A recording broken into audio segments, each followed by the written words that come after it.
अलैहिस्सलाम के ज़माने में मुनाफिकीन कहते हैं, हम मुनाफिकीन की भी हिम्मत नहीं होती थी कि किसी तरीके से अपने आप को बचाकर और फ़र्ज़ नमाज जमात से रह जाएँ। फरमाते हैं कि सहाबा हुजूर के ज़माने में मुनाफिक भी होता था, छोटा सा छोटा, बड़ा नहीं, जो खुल्लम खुल्ला होता था उसकी तो बात ही नहीं हो रही। अदना सा अदना मुनाफिक भी होता था, ज़मीन के बल चल के आता था लेकिन जमात में खड़ा होता था। अगर हुजूर के ज़माने में मुनाफिकीन का नमाज का ये हाल था। आज मुझसे आपसे तो नमाज़ पूरी नहीं हो रही, मैं शरीयत नाफिज करने की बात कर रहा हूँ, मैं दीन इस्लाम नाफिज करने की बात कर रहा हूँ। अगर शरीयत नाफिज हो गई तब भी मुझे और आपको नमाज़ पढ़ने का कोई नहीं कहेगा। मैं घर में बैठा हुआ तो कोई आएगा हुकूमत का बंदा हो नमाज़ पढ़ो। मैं अपने जिस्म पे तो दीन नाफिज करूँ पहले, मैं अपने जिस्म पे तो दीन। हमारी थोड़ा से हालात आते नहीं, हवाएं चली, रमज़ान आया, नमाज़ें, ज़कात, सबको खैरात, तिलावतें, तहज्जुदें, सब चीज़ें शुरू हुई, हवा आ रही, हम लोग भी उड़ रहे हैं। ये कैसा दीन हुआ? रमज़ान ख़त्म हुआ, हम सब भी ठस आगे पूछ हो गए। अब मैं और आप अपने दिल पे हाथ रख के पूछें, कुरान कितनी मरतबा पढ़ लिया मैंने और आपने रमज़ान के बाद?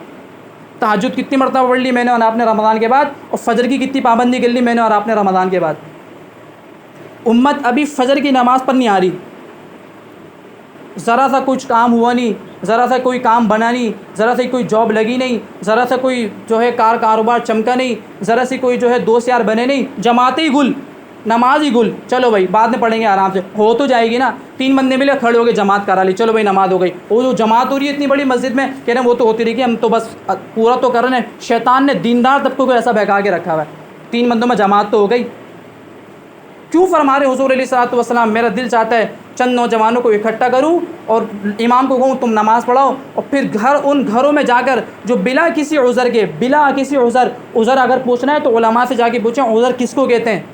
उज़र किसको कहते हैं? किसी दुश्मन जानी जानवर का खौफ हो या कोई सख्त किस्म की बीमारी हो, ये 2 उज़र हैं बस, जिसकी बिना पर आदमी घर में नमाज, कारखाने में नमाज, ऑफिस में नमाज, कहीं भी किसी भी जगह नमाज़ पढ़ सकता है। ये 2 उज़र ना हो, हुज़ूर फरमा रहे मेरा दिल चाहता है घरों को जाके जला दूँ, इन लोगों के घरों को जला दूँ जो बिना किसी उज़र के घरों में नमाज़ पढ़ लेते हैं। जमात से नमाज़ पढ़ने की इतनी अहमियत बतला रहे हैं। आज जमात की पाबंदी नहीं हो रही कि जमात की पाबंदी तो कर लें कम अज़ कम मैं और आप। अभी उस्ताद मोहतरम के पास मैं कुछ दिनों पे, कल परसों की बात है, मैं उस्ताद जी मौलाना खालिद साहब के पास बैठा हुआ, नमाज़ के ऊपर बात चली। उस्ताद जी ने कहा आज मौलवियों का नमाज का बुरा हाल है। आम तबके की मैं क्या बात करूँ, मौलवियों के। उस्ताद जी कह रहे हैं इसीलिए अल्लाह मुझे औलाद नहीं दे रहा। मेरी औलाद हो और फ़जर की नमाज़ पढ़ने के लिए पहली सफ़ में ना बैठा हुआ, टांगे चीर के रख दूँगा मैं उसकी। मेरी औलाद है, फ़जर की नमाज़ नहीं पढ़ता, अल्लाह मुझे ऐसी औलाद ही ना दे। उस्ताद जी के जुमले ये कह रहे हैं क्या समझ के रखा है, मुसलमान होने पर लानत है अगर नमाज ही पूरी नहीं हो रही। मैं बातें मेरी सख्त लगेंगी, मैं बहुत माज़रत चाहता हूँ क्योंकि ये सारे मेरे अपने ही दोस्त यार, मुझे पता अल्हम्दुलिल्लाह कोई नाराज़ नहीं होगा मेरी इन बातों से। कौन समझाएगा फिर मुफ्ती तक़ी उस्मानी साहब को? कौन समझाएगा फिर हकीम शाख्ता साहब रहमतुल्लाह अलैह को? कौन समझाए तारिक जमील साहब को और रायमंड के बुज़ुर्गों को और ख़ानकाहों के हमारे बुज़ुर्गों को और हमारे जो है दीगर जितनी जमातों में काम करने वालों को कि भाई सब छोड़ो, आ जाओ पहले इस मुल्क में दीन नाफिज करो, जब तक सारी की सारी चीज़ें बेकार हैं। वही मुफ्ती तक़ी उस्मानी साहब रोज़ाना सुबह के टाइम उठ रहे हैं, आ रहे हैं बुखारी शरीफ पढ़ा रहे हैं, फिर घर जा रहे हैं। अबे बुखारी छोड़ो, पहले कुछ और काम करो, क्यों पढ़ा रहे हो बुखारी यहाँ पर बैठ के? वही मौलाना ताजिम साहब बयान कर रहे हैं उम्मत बनो, उम्मत बनो, उम्मत बनो। उम्मत गई भाड़ में, पहले इस्लाम नाफिज करो इस मुल्क में। कि जब तक इस्लाम अगर इस मुल्क में नाफिज नहीं होगा तब तक हम दीन पर नहीं चलेंगे। सबसे पहले शरीयत ने मुझसे मुतालबा किया है कि तू अपने ऊपर दीन को नाफिज कर। जब तेरे ऊपर दीन नाफिज नहीं हो सकता बस छोड़ दे फिर सारी। तुझे तो अपने अल्लाह ने तुझे अपने जिस्म का हाकिम बनाया, अल्लाह ने तुझे तेरे जिस्म का, अपने जिस्म पर तो नहीं नाफिज करो। इसलिए तो अल्लाह ने फरमाया वअमुर अहलका बिस्सलाती वस्तबिर अलैहा। ए नबी जी किसी को नहीं, सबसे पहले अपने घर वालों को नमाज का हुक्म कीजिए और फिर उस पर ख़ुद भी जम जाइए। पहले अपने घर वालों को हुक्म करना है, पहले अपने आप को नमाज पर जमाना है, पहले ख़ुद दीन पर आना है। कोशिश दीन घर वालों पर भी करनी है, नहीं मानने फिर आगे बढ़ो। चलो ऐसा नहीं कि घर वाले मान नहीं रहे मैं तो आगे नहीं आऊँगा, नहीं मानने चलो आगे चलो। इसलिए मेरे मोहतरम दोस्तों बुजुर्गों, ज़रा हम लोगों के पास थोड़ा बहुत, अभी हदीस शरीफ में तो आता है मन तरक अस्सलाह मुतअम्मिदन फ़हुव काफ़िरुन औ कमा क़ाल अलैहिस्सलातु, जो जान पूछ कर नमाज़ छोड़ दे वो काफिर है। मुझे बताओ मैं और आप क्या होगा? काफिर हो गए? फिर होगा ही नहीं होगा फिर मैं और आप काफिर। हदीस में तो यह आता है जो जान पूछ कर नमाज़ छोड़ दे वो क्या है? वो काफिर है।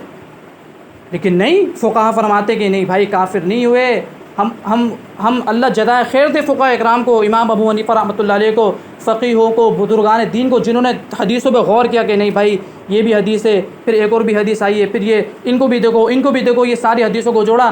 काफिर से मतलब ये है कि काफिर वाला काम इसने किया है, करना नहीं चाहिए, इससे अच्छा तो काफिर है। ये तो काफिर ही था कि इसने नमाज़ छोड़ दी, और इसमें फ़र्क क्या रहा, लेकिन हुआ नहीं, क्योंकि जन्नत में तो ये भी जाएगा। इसलिए इमाम शाफ़ी रहमतुल्लाह अलैह फरमाते हैं, जो नमाज़ छोड़ता है, नमाज़ ही नहीं पढ़ता, उसको मुसलमानों के कब्रिस्तान में भी दफन न करो। इमाम मालिक रहमतुल्लाह अलैह फरमाते हैं, इसकी तो गर्दन उड़ा दो। इमाम अहमद बिन हम्बल फरमाते हैं कि इससे जहन में नहीं आया। इमाम अबू हनीफ़ा रहमतुल्लाह अलैह फरमाते हैं, जेल में बंद करो ऐसे शख्स को जो नमाज़ों की पाबंदी नहीं करता, जेल में बंद करो जब तक नमाज़ों की पाबंदी न करने लग जाए, तौबा ताइब ना हो जाए। आज नमाज़ों को इतना हल्का ले लिया मेरे और आपने, जमात की पाबंदी नहीं है, फजर की पाबंदी नहीं है, आमाल की पाबंदी नहीं है, नमाज़ों की पाबंदी नहीं है। 3 बंदे मिले, जमात करा ली, खुश हो गए सारे के सारे, भाई जमात तो हो गई, खुश हो रहे हैं। नमाज को बिल्कुल आखिर वक्त में ले जा रहे हैं, और 4-5 बंदे खड़े हो गए, जमात करा ली, शैतान ने बहकावा, देखो तुम लोगों की जमात तो हो गई, खुश हो रहे हैं हम सारे के सारे। मौलाना ज़करिया साहब रहमतुल्लाह अलैह ने फ़ज़ाइल अमाल में लिखा है, ये 2-2 4-4 बंदे जो जमातें करा लेते हैं, कभी अमल है, अच्छा अमल नहीं है ये, कोई बुरा अमल है ये।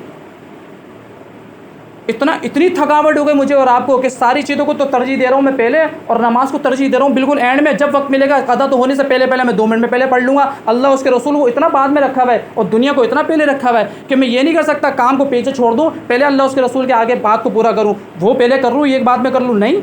लेकिन हम पहले करेंगे दुनिया का काम, फिर करेंगे आखिरत का काम, फिर देखते रहेंगे, आखिरत तो बनती रहेगी।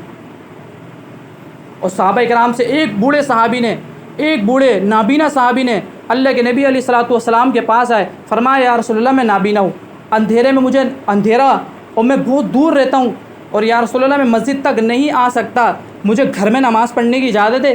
अल्लाह के नबी ने फरमाया हाँ आपको इजाज़त है, पढ़ सकते हो। पता नहीं क्या हुआ इतनी देर में कि जिब्राइल अलैहिस्सलातु वस्सलाम आए, इल्क़ा हुआ दिल में, क्या बात हुई। ये नाबीना साहबी अभी गेट के पास पहुँचे ही नहीं थे कि अल्लाह के नबी ने बुलवाया, इधर आओ, वापस आए। फरमाया बिलाल अज़ान देता है, तुम्हारे घर में आवाज़ आती है? कहा या रसूलल्लाह आवाज़ आती है। नाबीना सहाबी हैं, नज़र नहीं आता अरब का, और अंधेरा, लाइटें भी नहीं है उस ज़माने में। हुज़ूर ने फरमाया तेरे घर में बिलाल अज़ान देता है, आवाज़ आती है?